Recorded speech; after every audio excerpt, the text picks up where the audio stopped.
Welcome to Eagles Rewind for January 2019. On this episode, we go inside Forge Athletics and catch up with our winter sports programs. Also on the show, we have in-studio interviews with our female athlete of the month. And also, we will have a feature introducing to you a couple of students on our athletic training staff here at the Forge. These are the students who work with our teams before practice and during games, taking care of injuries with athletic trainer Mr. Chris Serafin. With athletic director Jeff Berry. Jeff, new calendar year. Let's dive right in and start talking. Give us an update on our winter programs. Let's look first at our indoor track team. Yeah, indoor track is off to a great start. Obviously, they're both returning as the regional champions, both boys and girls. And so they're off to a great start. They've gone to a bunch of big events. Our male athlete of the month, Trevor Thomas, he just high jumped 6'8", which puts him number 1 in the state, number 3 nationally, and that's just a little snapshot of how the whole indoor season's gone thus far. They have their regional meet, which is going to be here at Colonial Forge on the 9th of December, so we're excited about that. Come on out and watch our team compete, and we're looking to repeat and obviously have our eyes on bigger prizes than just the regions as well. All right, and from the track, we jump into the pool. Let's talk about our varsity swim team.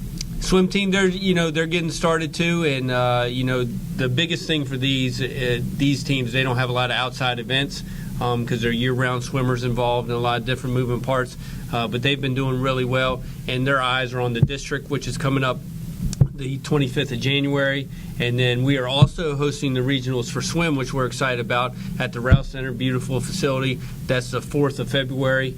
And that's when they really show their mettle and see all the work that they're putting in. But I know Coach Bianca West is real excited with her team. She's got a bunch of good kids. Tonight is senior night at the Rouse Center for all of our seniors. I believe we have 12 seniors, so that's a great night. So hopefully everybody can get out there and watch those athletes compete.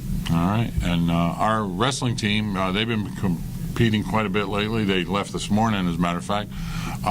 Tell me what you can about Coach Mark Fontana and his group. A lot of hard work going on in that room. They travel all over the region, finding the best competition in the state of Virginia, and this year's no different. They're younger, but that's not an excuse, so they got to kind of finding their way and putting the pieces together. But once they do that, they'll be fine and heading in the right direction. Some big dates on their calendar are February 2nd is the district competition at Riverbend High School. The 9th is the regional, and then the 16th is the state. So those are the ones that they're circling on the calendar. And really, as far as wrestling goes, that's when you want to be in your best shape and ready to roll. So we're trying to peak at that time. I got you. All right. Our gymnastics team, they don't have a long schedule, but they do work hard in competitions they've had recently. Let's talk about new coach Macy Weinbarger and her team. Very deep, very talented. I don't think they've realized their potential yet. Again, it's kind of hard to get in a rhythm when we've been out of school and then you have the break, and now we're just coming back from the break and trying to find that rhythm, and we may have some snow coming up. But again, they're putting together all their pieces, and they're really talented. They've got some newcomers that came in as freshmen that really energized their program, and then we have some veterans that have been there for a while, and they're finding their way. And again, with them, the districts are coming up at the end of January at North Stafford High School, and then the regions are up at Patriot High School, and that's really, again, where you show your mettle. A lot of these that are individual and team sports, you kind of try to peak towards the end of January and the beginning of February, and that's where we're at with our gymnastics program.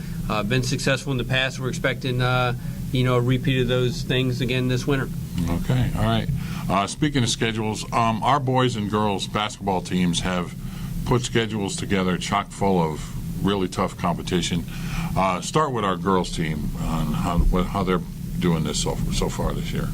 Well, obviously, they're 2 years removed from winning the state championship, and Coach Cook wasn't satisfied with that, so she goes out and finds the best competition around. They've been in some prestigious tournaments up in the Maryland area, playing some of the best private schools, best public schools in our region, and then they traveled down over the Christmas break to Virginia Beach area in the Boo Williams Classic. Again, that is one of the best competitions really in the United States of America, and they They won some, they lost some, but the key and what she wanted to get out of it, you find out a lot about your team when you're playing really good competition. It'd be very easy for them to schedule some teams that maybe wouldn't test them as much, but this schedule tests them. And what Coach Cook is most concerned with is how is our team going to play when it comes region time, when it comes state time, and our kids will be prepared because of the daunting schedule that she has put forward for them. And plus, it gives them a lot of exposure recruiting-wise to play in these big tournaments, which is a benefit for any of our athletes that'll be here at Forge.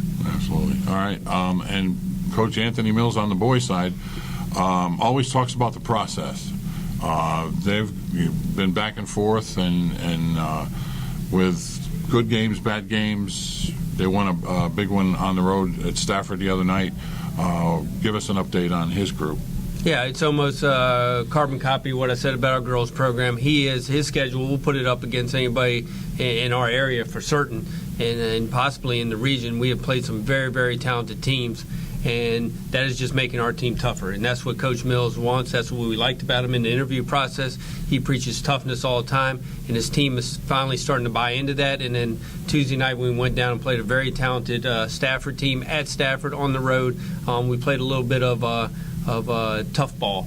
You know, we really showed our toughness and how hard we're going to work, and you were going to have to do everything in your power to beat us. It's not going to be an easy out. We're finally turning that corner, and I really think, again, as we said with all these programs, and this is kind of what we expect out of Forge, is that when it comes tournament time, that's when we're going to be at our best and we're going to peak, and that's where I think the boys basketball program is going. That's good. All right. And okay, that wraps up our inside look at our winter sports programs. When we come back, we will have an in-studio interview with the female athlete of the month, Kelsey Landell from our gymnastics team. Will be in studio. We will be right back. Welcome back to Eagles Rewind. Now we have Kelsey Landell from our gymnastics team, our female athlete of the month.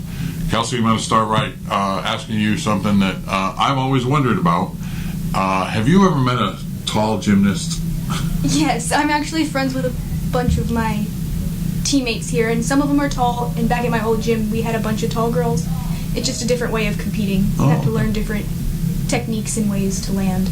All right. I remember when my daughter was growing up, we would take her to gymnastics every Saturday morning, and she was never going to be a gymnast. It was just a deal where we get her out of the house, get her active. Is that the way you started? And when did you say that this is my sport and I can do big things with this? Yeah, I started when I was around 3, and just in classes. We were actually in Arizona, so it wasn't a very big program. So I just did classes, and then we moved to North Carolina, where I got really competitive into it, and then that's when it kind of took off. Okay, good. All right, this is your 3rd year on the varsity team. Won 3 state championships the last 3 years, and was we were a state runner-up your sophomore year. Last year's graduating class lost a lot of talent. Do the expectations change because of that, or are the goals we're going to go as far as we can? I think they changed a little bit since we got new coaches. Oh, okay. We got new coaches, and they weren't here last year, so they didn't really know what we could do, what we did previous years, so it was just starting fresh.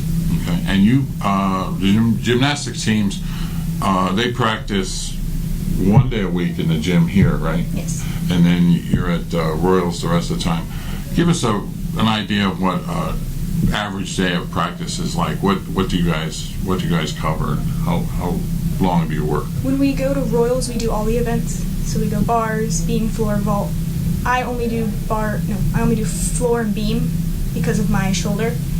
And so we'll just transfer from event to event, going through routines, cleaning them up, making them better. Oh, okay. All right. And you're a senior now. What are your plans for next year? You plan to carry this on as you move forward, or? Not gymnastics, no. I won't have enough arm strength to get through a competitive season after this. Oh, okay. So it's done from here. All right. We thank you for coming in and doing this. That is Kelsey Landell from our gymnastics team. When we come back, we will have 2 members of the athletic training staff here at Forge in studio to tell us about their roles supporting our sports teams. Please stay with us. back to the Rewind. Right now we want to introduce you to a couple of our students who are the student athletic trainers for our teams, Senior Morgan Tyson and Senior Emma Lazarson. Ladies, thanks for coming in and doing this. Let's start with you, Morgan. This is a new program that Mr. Chris Seraphin has started with the students.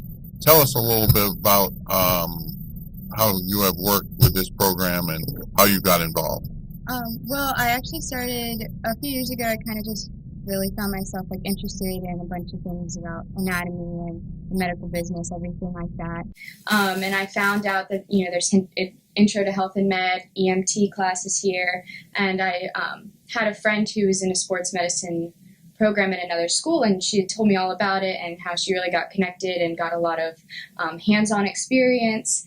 And I just thought that was the coolest thing. And when I found out we had a Sports Med 1 and 2 program where I was able to actually experience that and work with the players personally and really be able to help them out, just struck my interest like crazy. And I just was like, I'm going in for it, and just realized that's something that I really, really have enjoyed doing. And okay. All right, good.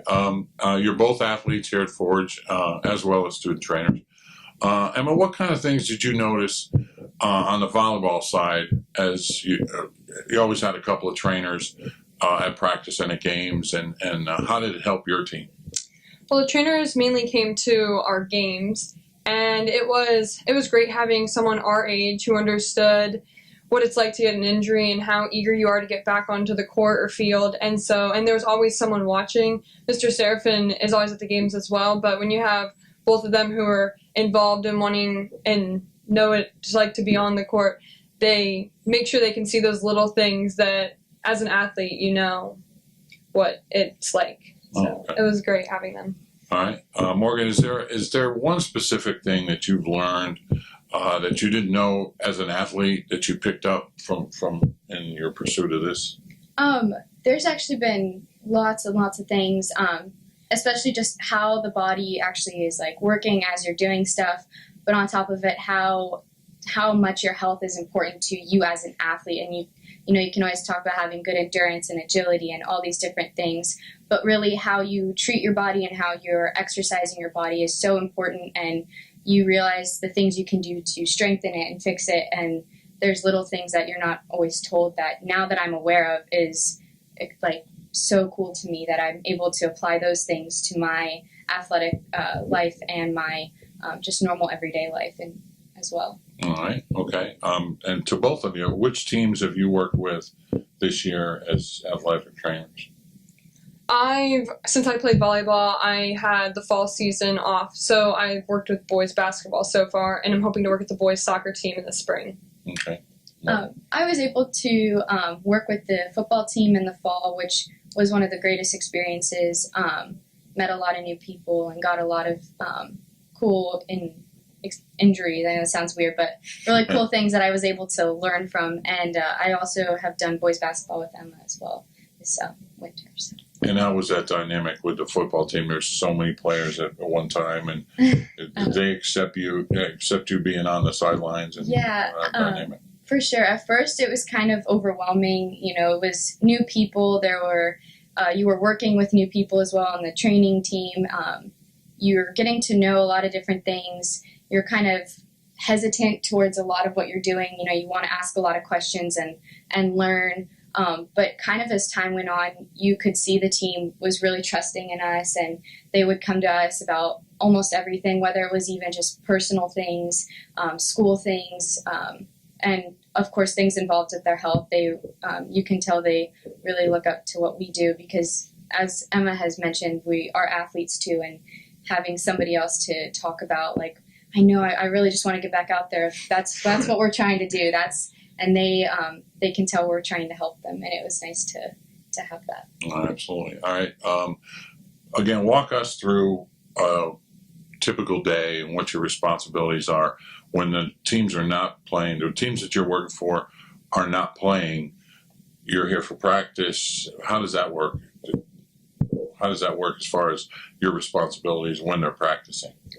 Well, when they're practicing, we will sit in on practices or we'll stay in the athletic training room and do rehabs or tapings, different things that we can help out the players on our team and people who aren't on this teams that we're specifically working with.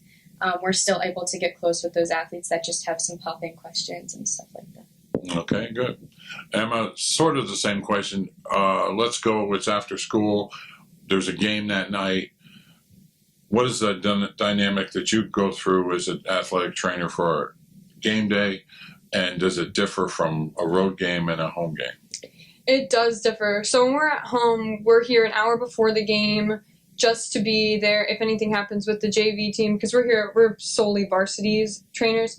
So we're here an hour before the game in case they need anything, any last minute problems. And then when we're home, we have Mr. Seraphin there, and we're right on the sideline with them, part of the team, and we're trying to make sure they're okay. And if it's a minor thing, they can come to us for any like bleeding or just a quick stretch, we can help out. But if it's major, we go, and that's the learning part of this class. We go with Mr. Seraphin on the court if something happens, and we get that experience and see what the treatment would be. And then like if we're going to a different school, it's different because we're basically the only trainer there. If something happens, there's their trainer, but the guys are coming to us first because they don't have that trust they have like they do in Mr. Seraphin. So we introduce ourselves to the other trainer, and then unless it's major, they're coming to us, and we do what we have to do. Okay. Now, and as far as taping, did you all learn the different types of? Yep.